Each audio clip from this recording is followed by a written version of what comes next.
The Non-Humans by Nathalie Henneberg. Originally published in the July 1958 issue of a French science fiction magazine simply called Fiction. Republished in the June 1960 issue of the Magazine of Fantasy and Science Fiction. It appeared in a 1965 anthology edited by Damon Knight called 13 French Science Fiction Stories.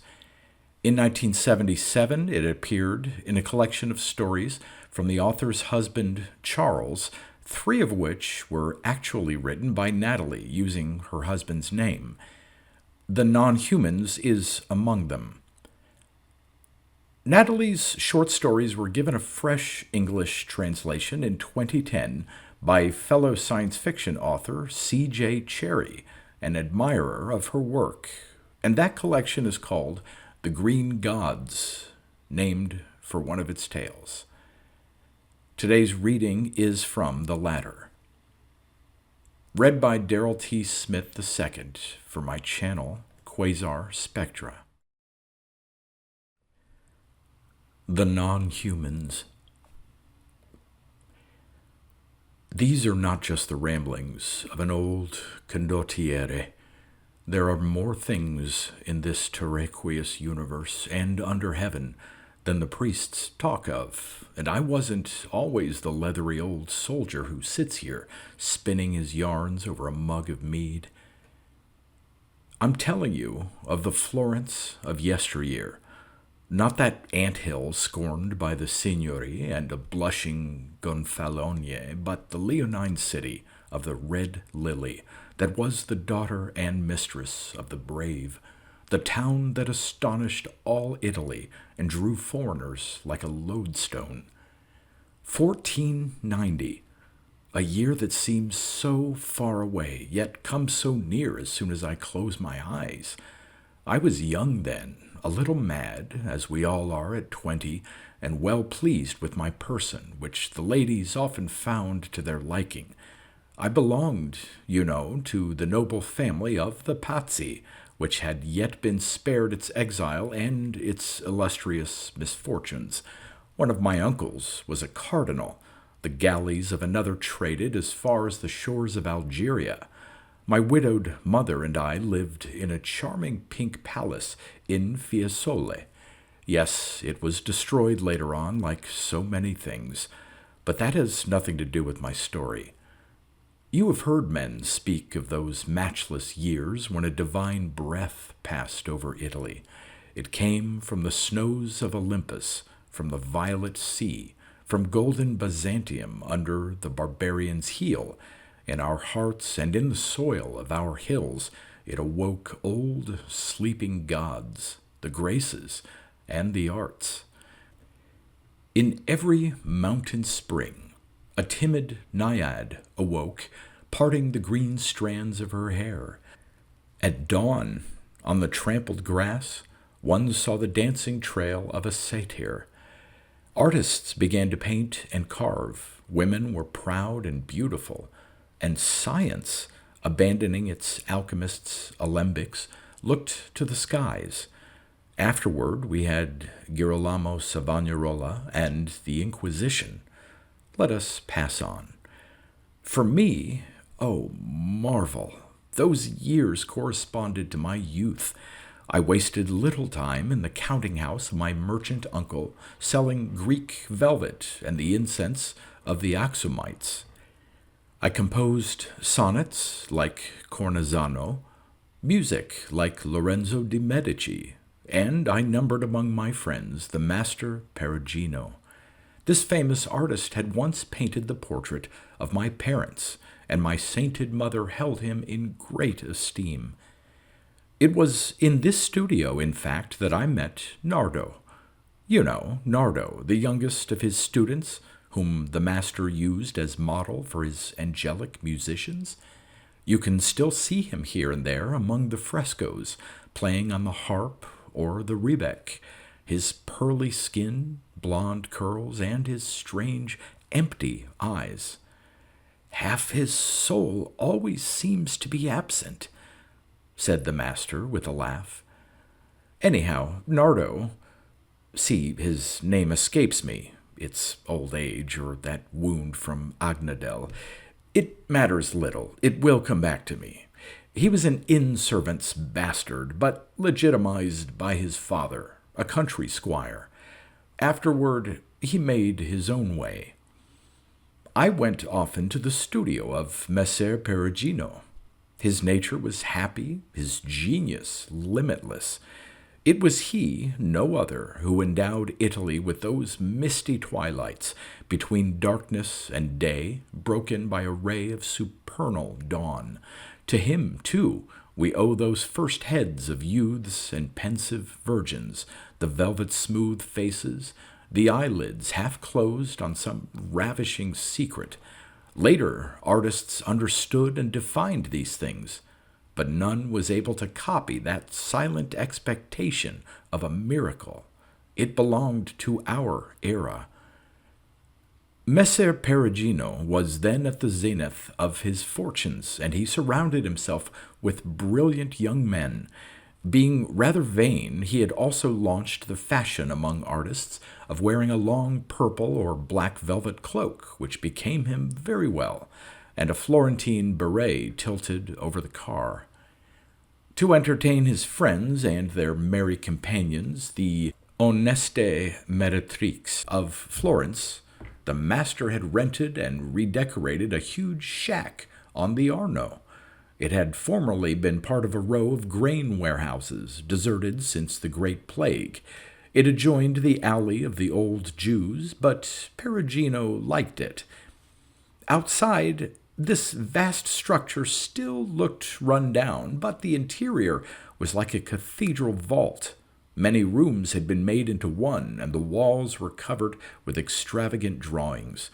We took much pleasure there, drank deep, and sang Bacchic hymns in Latin, while the little tradesmen of the neighborhood trembled in their beds, and their chaste spouses hastily snuffed out the candles, crossing themselves, or got up to shoot the bolts on their daughters' doors. Their daughters. We'll come to them. One evening, when I was at Messer Perugino's, and he had taken it into his head to paint me as Saint Sebastian, pierced with arrows, as Mantegna did with one of his friends, a strange personage came to visit the master. Tall, thin, dressed in black, with his leathery complexion and his crooked features, he might have been mistaken for the wandering Jew himself, were it not that he wore a sword like a gentleman. The visitor introduced himself, Messer Deodat Lazzarelli, which was, he informed us voluntarily, a corruption of his Arab name of Al-Hazre.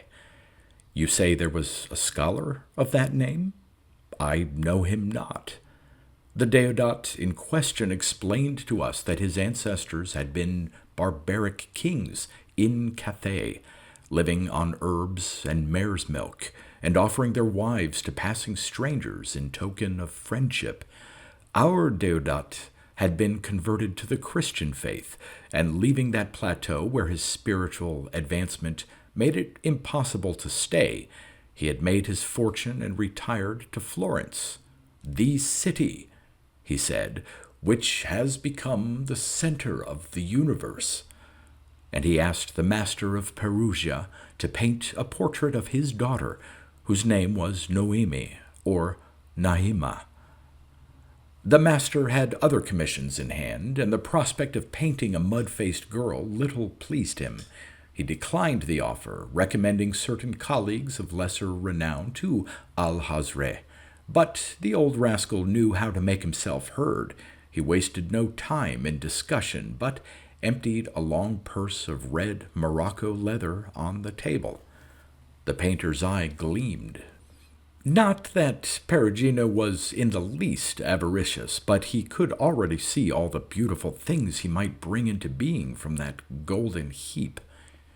In a toneless voice, he told the Arab that his daughter might come to pose on the morrow. "No," said the other dryly, in a changed tone, as if he had bought the right to be insolent. My daughter cannot leave my house, nor appear in public. You will come to me. Don't think I am wasting your time. I live behind your house, just inside the alley of the old Jews, in the seed merchant's house, which I have purchased. But, said I, nobody could live in that ruin. The place has been abandoned for 100 years or more. I thought I knew Florence. Unforeseeable, inexhaustible city. I live there, retorted the man haughtily. With my chest bare and daubed with dragon's blood, no doubt he took me for a hired model. As for the rest, I shall send a slave to conduct you there, master. Without a glance for me, he bowed to the master and left. What think you of that pismire Guido? Perugino asked me. That he lacks courtesy, and that my hand itches, but he's a stranger. We must make allowances for his barbaric habits. What will you do? I know not, answered the artist. Bah, gold is always good to take. If the wench be not too ugly, I'll botch it together in 3 sittings and leave the background for Nardo to finnick at. He'll give a good account of himself. Won't you, my chick, my swan? Concealed behind the tapestries, Nardo gave us a hint of his charming, drowsy smile. I left the studio, supposing I should never see or hear again of the unpleasant Al-Hazre. But destiny toys with men, and that same evening, out of idleness and to try out my new black sorrel, I wandered down the alley of the old Jews. There I surprised a singular activity. A facade was being covered with mortar. The metalwork of the shutters was being polished. Black giants were carrying bundles of golden cloth, ebony furniture inlaid with mother-of-pearl, jade, and onyx vases, and those astonishing screens of cloisonné enamel which were beginning to reach us from the Orient. Others were spreading a deep-piled mirzapur on the steps. Still others were sponging the flagstones of the entry with aromatics, burning incense and benzoin there. The installation of a prince, if such he was. I stayed there, surprised and charmed. In a few days, and without commotion, these diligent servants had transformed the ruin into a fairy palace.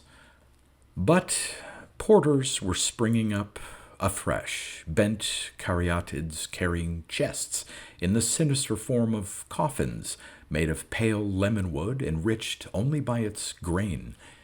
A fantastic thing. While they were setting them on the ground, a chorus of thin and discordant voices reached me, as if from a flock of hungry sparrows. I turned, thinking a crowd of children had followed me, but the alley was deserted, the gabled houses dark, the doors closed. Nevertheless, a yellow rose with a peppery scent fell on the neck of my sorrel. After that, I had no rest because I had failed to enter that house of Barbary. Youth is so fashioned. If Al-Hazre had been less secretive and jealous, never would I have found myself under his windows. And if the rose had been white and of a less piquant perfume, it is natural to invent one's own chimeras. Already I was imagining that beauty in the robes of an empress of Cathay, with tilted eyes and a skin of yellow satin, in which I was mistaken. The next morning, meeting Nardo accompanied by an enormous black man who carried brushes and canvas, I fell into step. Nardo made me a present of his angelic smile. The morning was mild, the sky of an exquisite mauve. Silvery carillons fell from the campaniles, and mist floated on the transparent river. I was apprehensive of meeting the gallows bird Al-Hazre, but he had the good grace to absent himself, and we went up, through all the enchantments of the 1,001 Nights. One room succeeded another, each with its lintel of lapis lazuli and its ivory door. On each doorsill slept a black, a fountain pulsed in each lotus-shaped basin. One immense room, which had been part of the warehouses, was now transformed with exquisite taste into a studio. Daylight entering by a window of colored crystal was softened by turquoise veils. It gave things an aspect aquatic and strange. An ebony screen, pierced in the form of lilies and swans, marked off the space of a choir. There was little furniture save for some armchairs and small tables garlanded with mother of pearl, now mauve, now pink, according to the light. In the center of the hall, masses of iris lay in a basin carved of blue opaline. I also noted the lemonwood chests disposed here and there on a little platform. An orchestra hidden behind the screen began a soft canzone. On the platform sat a girl. I know not how to describe her, save by comparison with the rare and precious things she evoked: moonlight, the shivering of willows, pearls, mist floating on the water, angelic, androgynous, mysterious, without a past, without a country, sprung perhaps from an alien universe. I believe she was dressed in mist and azure. I believe, at the first glimpse, I fell under an unaccountable spell. I was powerless, turned into an automaton. I let Nardo go through the necessary motions, unfold the easel and prepare the colors, always keeping behind him where I could see my fair unknown. Nardo, by contrast, was vivaciously selecting his charcoal sticks. I promise you I did not follow the progress of his work.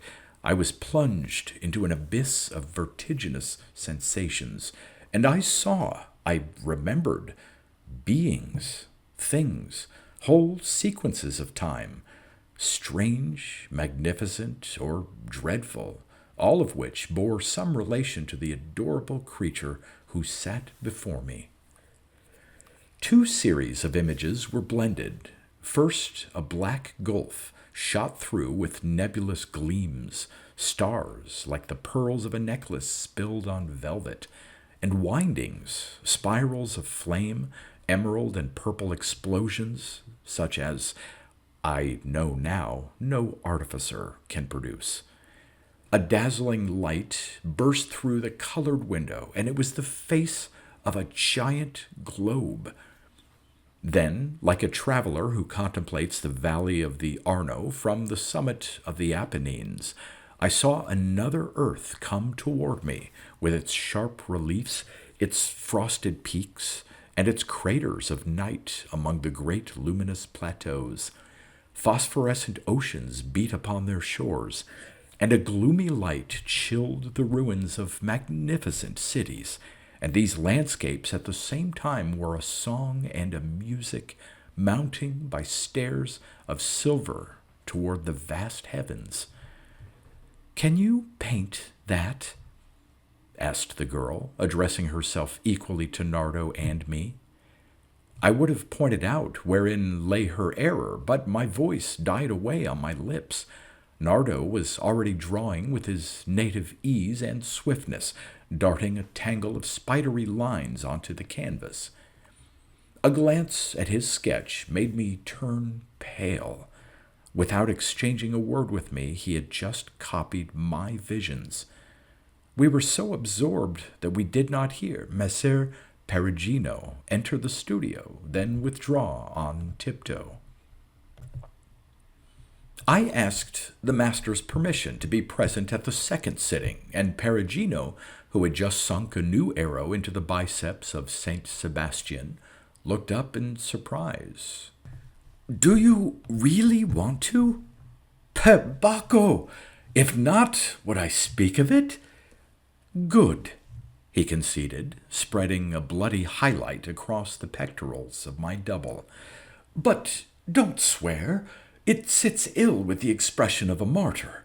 I grant you that the arrangement of my lord Alhazred's lodgings is ingenious, and his ambition to have me paint his wax doll is amusing. His what? His automaton, said the artist. His demon, queen of the vampires, his giant homunculus. And taking my indignation at its height, you haven't looked upon her closely, then. It's true that, with all the lights dimmed, you might be excused. Breathless, I could only form the words, "But that girl spoke to us." Really? After all, the thing is impossible. Such astonishing engines have been made. In France, it appears, some angels were constructed of gilded wood, with a mechanism so perfect that they walked, shook their wings, and even spoke a compliment at the coronation of the young queen Isabeau de Bavière. But Paracelsus maintains that not only the mandragores, but certain bulbs of the white lily, grown in jars and buried in dung at the full of the moon, with appropriate incantations, give birth to living beings a cubit tall. These sprats, though very devoted to their masters, are of a vicious and malignant humor. Certain alchemists relate that they live on air like the fish of Cathay, but it is generally conceded that they feed on a blood jelly. Parenthetically, it would interest me to know how Alhazred procured this, since it is compounded of human blood.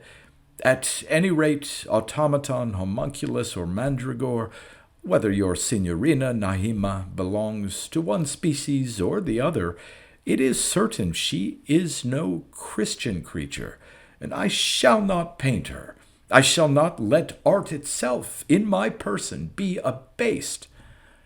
But, I protested again, what you speak of is impossible, senseless. Nardo, who has painted her, will certify. Exasperated, the master interrupted. Nardo? What a witness! A stripling who never has dared lift his eyes to a living woman. An automaton is just the sort of toy that fascinates children. Well, let Nardo paint her, since he understands her so well, and he can also gild a few tavern and cookshop signboards to earn sweets for his serving wench mother. This unjust judgment confirmed my suspicions, to wit, that the master was jealous of Nardo's progress. I went to the second sitting with the firm intention of assuring myself that Signorina Alhazred was no statue of wax. I found the same blue paradise, the same enchantment, and an attentive Nardo bent over his canvas. We were hardly settled when a black wench brought the girl an elongated silver lute. Dwarves served us rose and lemon ices, and poured heavy date wine, cooled with snow, into rainbow-colored morines. I wondered later if some filter in it had not stirred up my senses. Naima played and sang in a voice of crystal.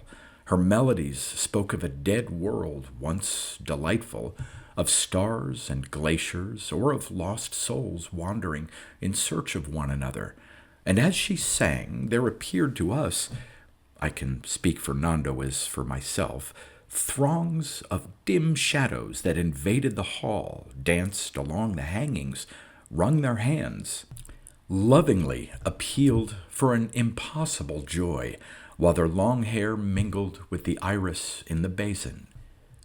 We met Alhazred no more, but we breathed the mustiness of his jealousy. Sometimes a curtain moved without a breath of air. Something like a giant spider scurried about the dark corners. We sensed a discordant echo. To be sure, no one worried his head about it. The third day. The fact is that I lived only for those hours.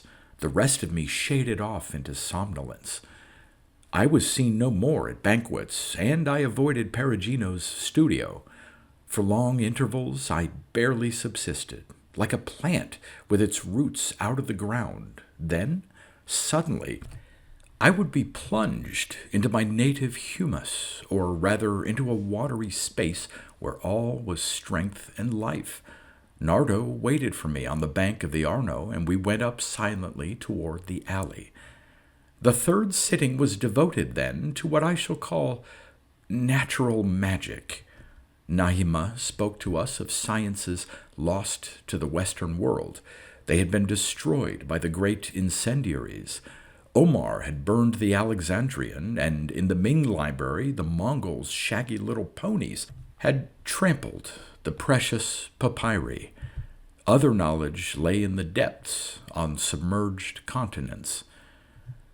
She told us of beings who had lived in those deep waters, moving about in disc-shaped vessels or with their heads protected by helmets of crystal. Later she described other creatures to us, rising in the air like smoke above the stubble, gliding like birds on their extended wings, or else, this is too complicated for me, traversing the sidereal ether, solely by virtue of an incredible vitality that overleaped sound, light, and time itself. Thus, she said, energy endures. For proof, the light of a star, dead for millennia, brings us its radiant, living image. The temporal no longer exists. We enter into eternity. She proved to us that the ancient alchemy was nothing but a pallid reflection of true chemistries, for which the transmutation of elements would be child's play. Some day, she promised, men will harness the thunder, the chaos of exploding suns, the light of nearby stars, all at once. Then perhaps they will hold the secret between their hands. They will create new materials, priceless, extraordinary, resistant as iron or satiny as a baby's skin, and who knows? She paused, and Nardo asked if scholars were already imagining such things. Naima's lips curved in a smile that belied the sadness in her eyes. There are the empirics, she said, but it is not at all the same. Seeing that we did not understand, she explained, those whom you call sorcerers, they manipulate great natural forces blindly. There is danger in it. As she spoke, she attentively studied her own hands, their tapering fingers, their delicate modeling. A white flame ran beneath the texture of her skin. We spoke no further that day. Here falls an incident of which I am a little ashamed, and which I would put aside if it did not lie so close to my story. I have already told you that, in the blissful consumption in which I lived, I no longer counted the days nor visited my usual companions. I forgot even my loves. The word is not too strong, for that evening, encountering Monna Chiara Salviati at a turning of the alley of the old Jews under the very porch of Santa Reparata, I did not recognize her. This pretty banker's widow had been kind to me. She was white and brown. She was approaching a stormy age, and she threw herself upon my neck petulantly. I lifted her and deposited her carefully on the curbing of a well. She stood there petrified, alarming with her cries some tradesman issuing from vespers, and a scullion who sat on the sill of a cook shop. Thus I was able to dive into the first street I saw, congratulating myself on being rid of her at such a fair price, and without recalling the ancient adage, "Hell hath no fury like a woman scorned." At our fourth meeting, Naima spoke to us of myths and mysteries. Ever and again she returned to the Platonic account which declares that all beings were originally made double. Your Bible," she added in passing, "confirms that truth in its Elohist version. And Elohim created man in his own image. Male and female he created them." These perfect beings, who were force and beauty, energy and intuition all at the same time, were nevertheless separated just as a woman halves an egg with a knife, and flung solitary into chaos. Ever afterward they wandered, with the indestructible memory of their lost companions, with a desire and anguish that nothing could appease. "Sometimes they find each other," Naima finished sadly, "but not always with happiness, for they seek an impossibly deep and intimate union, and, chained to unremembering bodies, their souls bruise and wound each other in vain." "Does it never happen," asked Nardo in his crystalline voice, "that the meeting is happy and the union as perfect as the fusion of two metals? Did Laura not love Petrarch? And Paolo, his Francesca de Rimini?" "Yes," answered Naima, "but death lies there in wait. No true immortality exists for any but a whole being, that is to say, for twin souls, fused into a single body. Moreover, it's by that faculty of fusion, of receptivity, that the elect distinguish one another. That is the sign of perfect lovers." "I would have liked such a union," said the child, lowering his long eyelashes. Then he painted in silence. It is time, since the occasion offers, to speak of Nardo's painting. I have said that I considered Perugino an unjust master. Small as my knowledge might be in matters of art, I could foretell that we had a great painter in that apprentice. A Botticelli or a Mantegna, who knows? His line was firm without crudity, soft without daintiness, and his knowledge of perspective was exceptional for his age. But this portrait of Naima was the first in whose presence I had felt that faint chill at the heart, that sacred shiver which comes from the contemplation of a masterpiece. The girl appeared at the bottom of the mysterious landscape of peaks and trails of stars that she had suggested to us. Her face, of an inhuman serenity, smiled at some inner vision, reproachless, faultless, hopeless. It was a music of which Naima formed the principal motif, Naima, or some distant star. Yes, the work was beautiful, but later on it seems Nardo did better ones, so it is said. Have I mentioned that during these reeling and unreeling conversations in the hall of blue magic, platonic dialogues beside which the talk of any woman, even the charming Chiara, was no more than an insipid and vulgar babbling, we sometimes dared to approach the platform? Nardo lay at the girl's feet. She gave me her dangling hand, and I savored its perfume, its satiny softness, and its warmth. She granted us no other liberty. Sometimes Nahima's glance lay heavy on us. It seemed to me that her eyes cried out, demanded a response. What could I say to her? Yes, truly, I loved her. My most ardent wish was to steal her away from the evil renegade.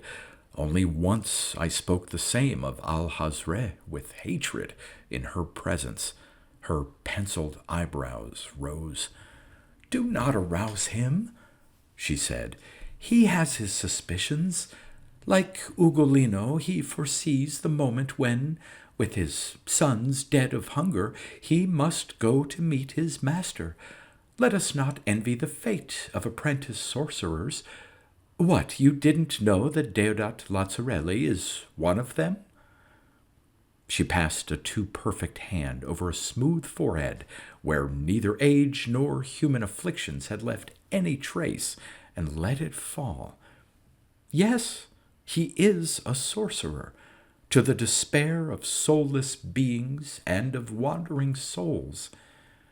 It was the last time that I saw her in Nardo's presence. The next evening, was it really the next morning? I had lost the notion of time, as I told you. In any case, it was the night before a storm. The city swooned under a ceiling of lead, and over the Ponte Vecchio the sun went down in a tragic purple. From the old quarters arose a heavy stench of carrion, roses, and incense. Uneasiness haunted the alley of the old Jews whose inhabitants had gone to ground. Even the servants of Al-Hazre were nowhere to be seen. On a bridge, at the exact spot where Dante saw Beatrice and fell instantly in love with her, I met Milord Perugino in the midst of his court of students in paint-spattered velvet, sword-hung bravos, and courtesans. It was an eternity ago that I had deserted his studio. Doubtless he was just now risen from the banquet table. He was not drunk, but overexcited, and he drew me aside from his noisy group. "Well, then," he began, "what news? How goes your love affair with the wax doll?" Guido, I've always known you were too handsome for a simple cavalier of Florence, and that your gift would play you a bad turn. Is it true, as they say, that yon statue is as wise as the Queen of Sheba, and more seductive than Helen of Troy? Has she really cured an emperor of leprosy and driven Pope Calixtus Borgia mad? Beware the toils of hell, my son. He resumed, adopting clerical language. Is she not called Nahima? Well, it's a demon's name as much as Lilith is. Messer Perugino, I retorted, controlling myself. It ill becomes a cavalier to hear his lady spoken of in that tone. But you have ever been as an elder brother to me. I beg you, therefore, to make an end of these spiteful pleasantries. If not, let us cross steel, and may God be our judge. He looked at me, his eyes so wide that the pupils swallowed up the corneas. So it stands thus, he cried. How sorry I am to have put you in their way, but as God is my witness, until this very moment I thought of it just so, as a pleasantry. Well then, Guido de Pazzi, you are a man of sense and no idler, nor one of the Piagnoni, one of the weepers of San Marco. How you could stray into the toils of a cleverly painted automaton! She is no machine, but an adorable girl. You are truly in love with her? Yes, said I, weighing each word, for the truth was in them. And to the point, I know she is no wax statue. I see her every day, in Nardo's company. I breathe her perfume. I kiss her hand. She talks with us. Her breath is that of a morning in May. Always in Nardo's company? Demanded Perugino with a malicious air. Never alone together? You know our habits. Nevertheless, said he, there is one way for you to assure yourself that the idlers of the ghetto lie, that the Genoese and Venetian merchants lie, that the legate himself lies. All these persons are persuaded that Master Alhazre, who is the wandering Jew, Ahasuerus, or the devil, is displaying before us all an effigy modeled from a substance of which he is the inventor, having used it for this end certain solar or other radiations. He moves, I mean the statue, by the aid of an ingenious mechanism, at least if that marvel be not due simply to the presence of a demon. He did not succeed in producing that creature without diverse experiments, of which the resulting homunculi feed on fresh human blood. Numbers of children have disappeared in the neighborhood, and we expect the tribunes of the faith to be seized of a formal complaint, which cannot be long delayed. As for this Nahima, demon or mysterious entity come from another world by way of the shadows, you have only to read the Kabbalists to have her to the fingertips. She reigns over the vampires, leads men to forswear themselves, to guilty passions, to catastrophes, and to suicides, and marks those whom she leads astray with an infernal star between their eyes. Lies, all of it. In any case, her powers are great. You have but to look at yourself. All Florence is talking of you. Master, there is one single way to prove all this idle talk and madmen's tales. And that, if you please? I demanded, white with rage. Faith, said Perugino, laughing. The damsel likes you, does she not? Take advantage of it, then you'll see. Evil words are like the bad seed, like the tare that springs up wherever it falls. They sprout even in a soul full of anger. I have already told you that the sky was overcast. The violet night blotted out the campanile, and the marzocco, the heraldic lion of Florence, furiously roared in its cage. Silent flashes of lightning lit up the clouds. Leaving Perugino, I walked aimlessly.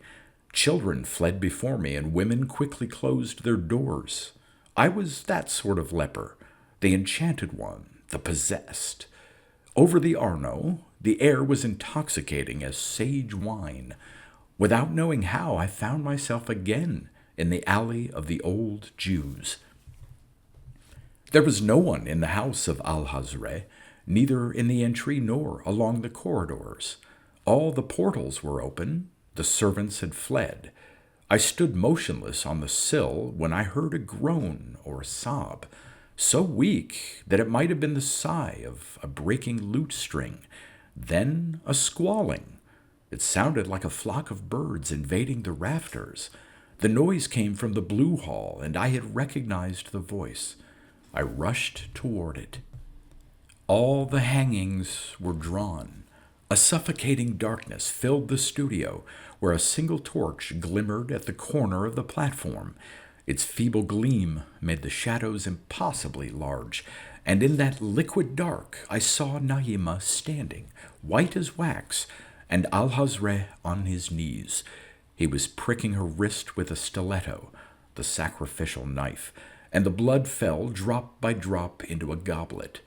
Without sparing time to draw my sword from its sheath, I fought him with my bare hands in the darkness. The curved blade glittered, but I was younger and stronger. "Don't kill him!" cried Nahima. The renegade fled, and we were left alone, or almost. With a handkerchief, Nahima made me a tourniquet.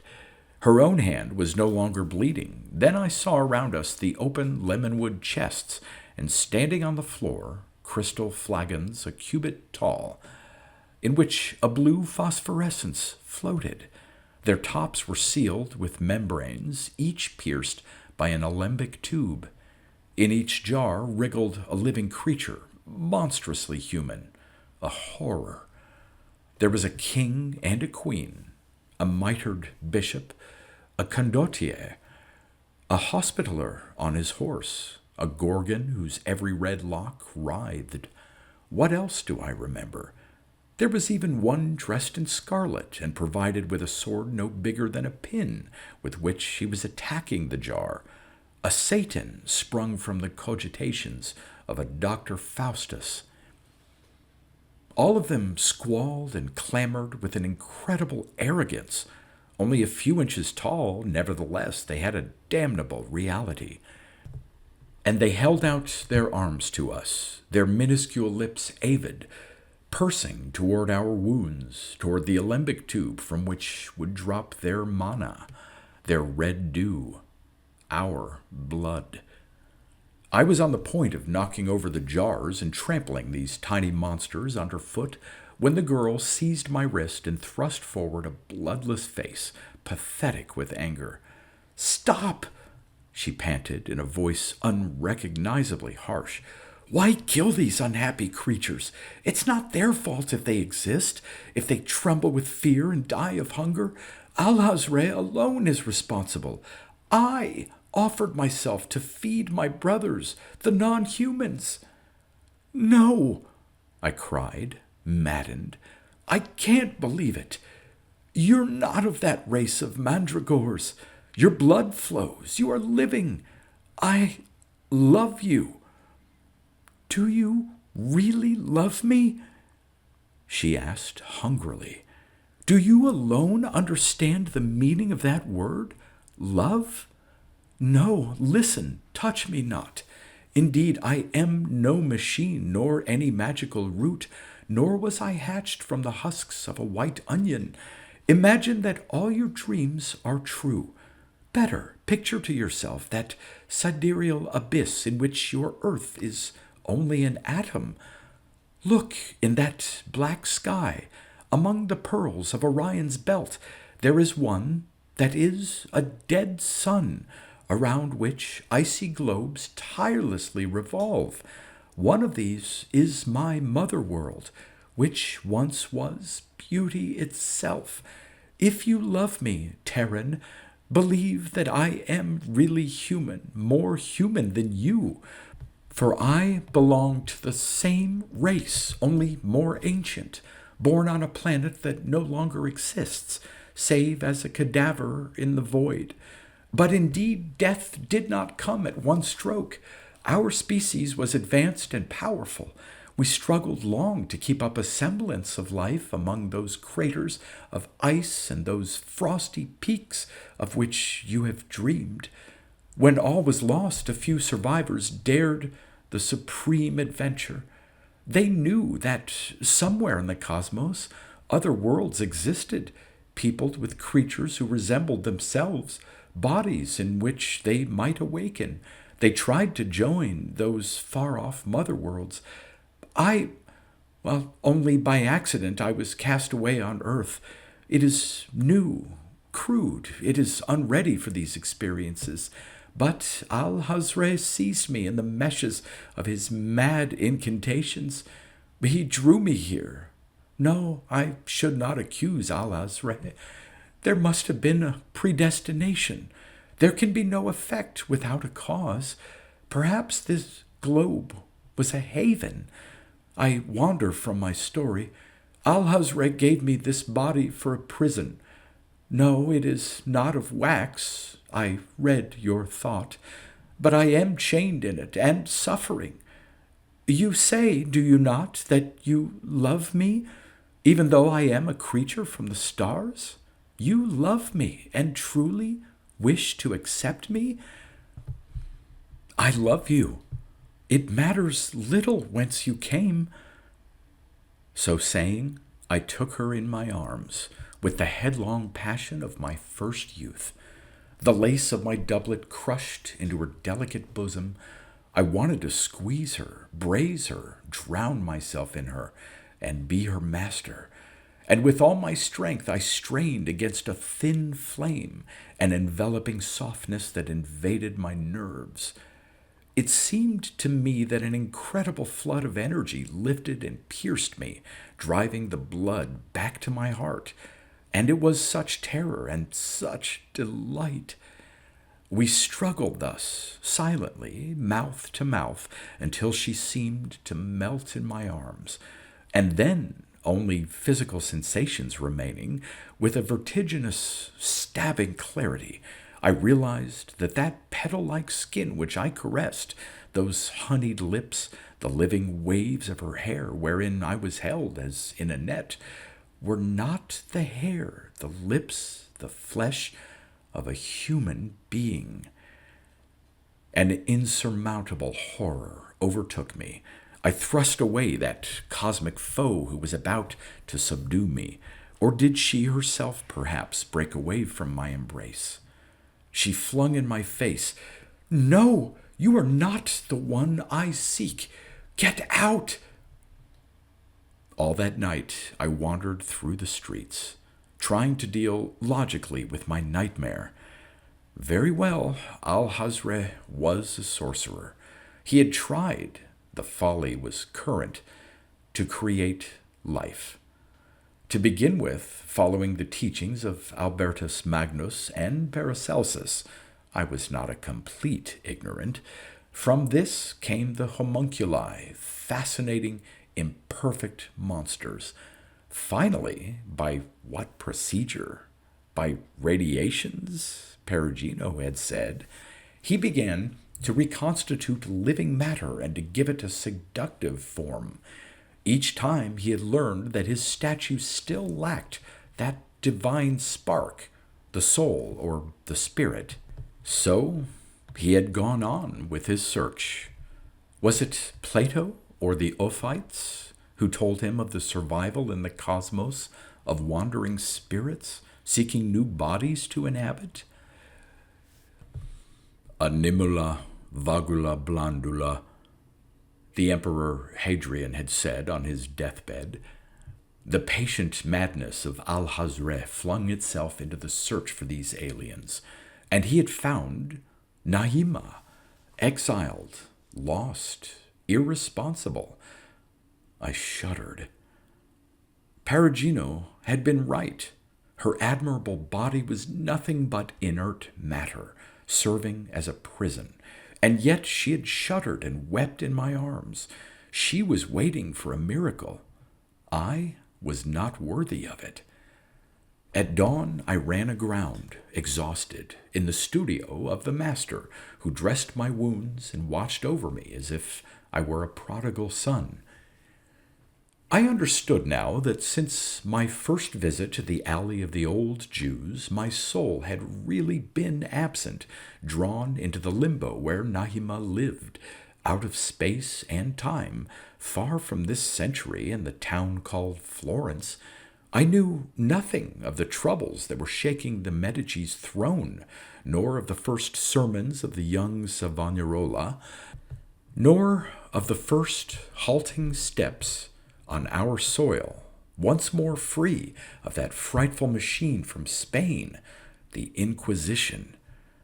My way of life had so altered that my kinsmen were disturbed. The most anxious to intervene, indeed, was Monna Chiara Salviati. That lady had extensive connections, but she resorted simply to her confessor, a novice friar, animated by zeal, who was none other than our old and well-loved Fra Giorgio de Casale. Yes, that is what I said, the bludgeon of sorcerers, he who had lately burned 400 in a single day. In short, the Grand Inquisitor of Tuscany. My convalescence was long. My mother had taken me to Fiesole and watched jealously over my bed. I spent hours lying flat on a terrace covered with climbing vetch. My pretty cousins played on the rebec or the viol. Summer came. The vines were heavy with grapes, plundered by drunken thrushes. In the morning mist, the Arno shone like a sword blade. I experienced a phenomenon well known to exorcists. Withdrawn from the presence of my dear demon, I forgot her, while still keeping her imprint in my flesh. But there came a day when, by chance, a Florentine friend spoke the name of Alhazred in my presence. "The magician of the Alley of the Old Jews," he explained. "What? You've not heard? It's true. He was arrested the day after Messer Perugino gathered you in with that nasty wound. The Inquisition was seized of a complaint and moved, but the nub of the affair is that the guards could not subdue the sorcerer because he had performed miracles, and a fire that burned in the very stone, serpents on the steps of the staircase, in short, the whole bagful. So they locked the doors and shutters and put sentinels down below. They chanted exorcisms. They burnt a pyre of Agnus Castus soaked in aromatics. It poisoned the whole of Florence for 3 days. Meanwhile, shouts and frightful noises could be heard inside the old house. Oh, no, he was alone. His servants had run away. It was a screeching like an immense aviary, but he had no birds. Finally, all was quiet. 4 days later, the guards read their proclamation and broke down the doors. And then? Then he was dead. It seems he had pierced his wrists with fragments of crystal. There were pieces of broken jars around the corpse, which was curled up and all black. And that was all? Oh, yes, there was also a red, quivering jelly. Then it wasn't the wandering Jew, said my mother, who had approached during the conversation. She crossed herself. Why do you tell of such horrors? Guido is still so weak. So, I thought, Alhazred had died in the attempt to destroy his creatures, or had they killed him to drink his blood? A recollection lit up the blank spaces of my memory. I stiffened and cried out, The Jew! Didn't he have a daughter or a ward?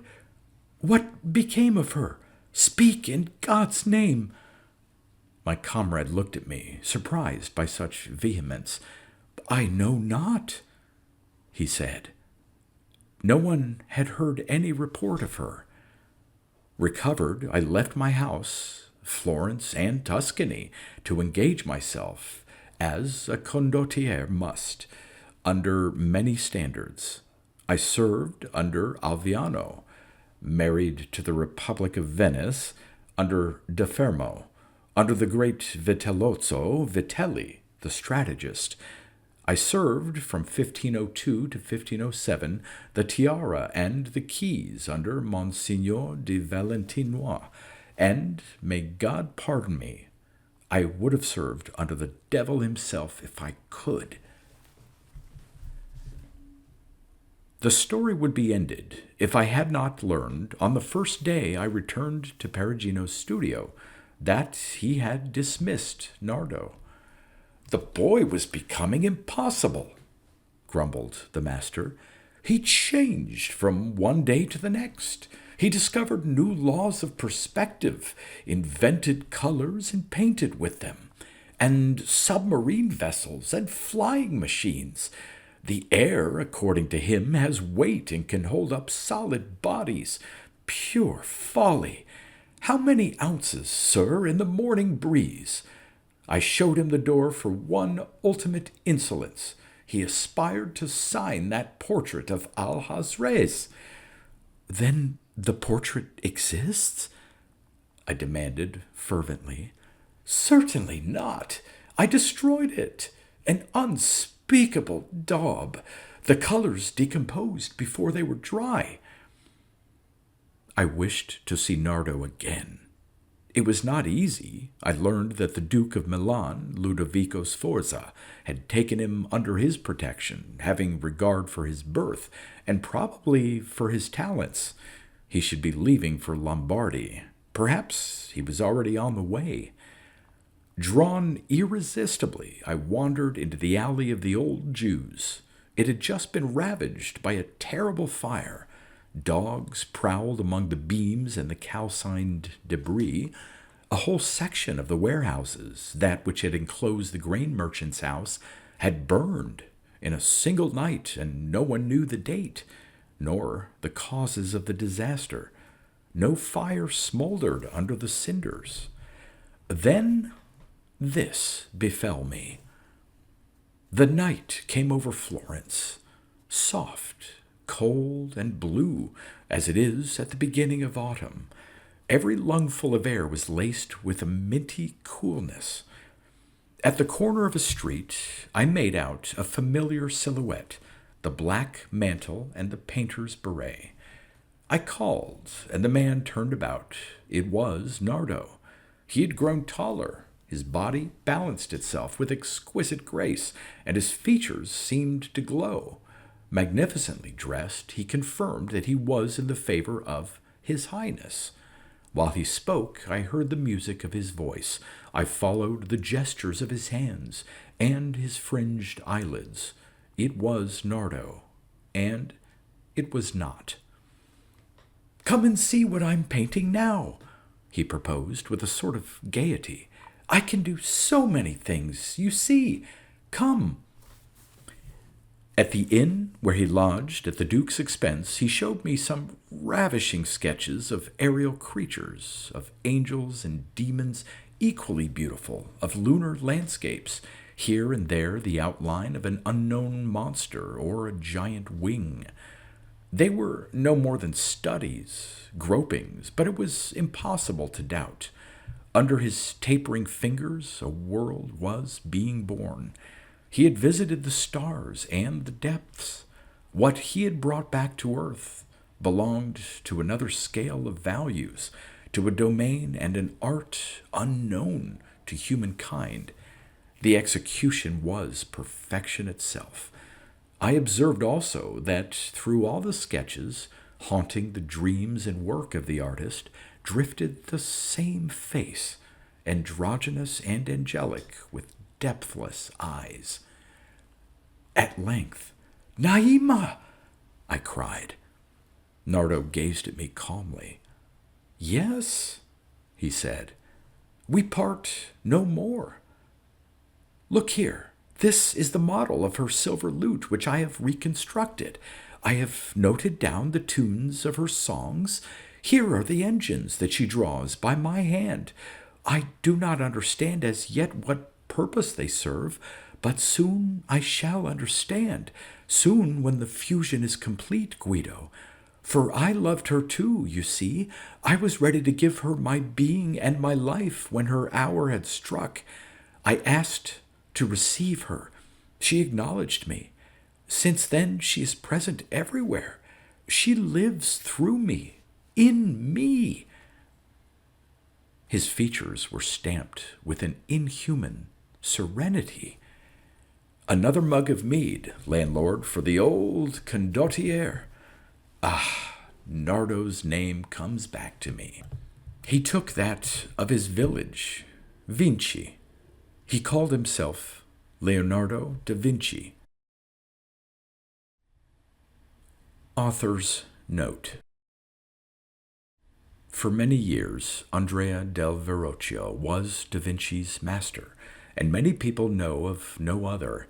But one day Verrocchio, grown jealous, showed him the door, and for a time Leonardo, not knowing what to do, is said to have frequented, quote, "the studios of the most illustrious painters of Florence," end quote.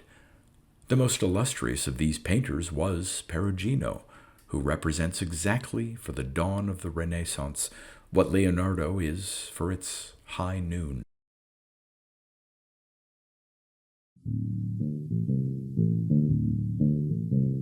You've been listening to pre-1990s speculative fiction readings with a highlight on science fiction by Darrell T. Smith II.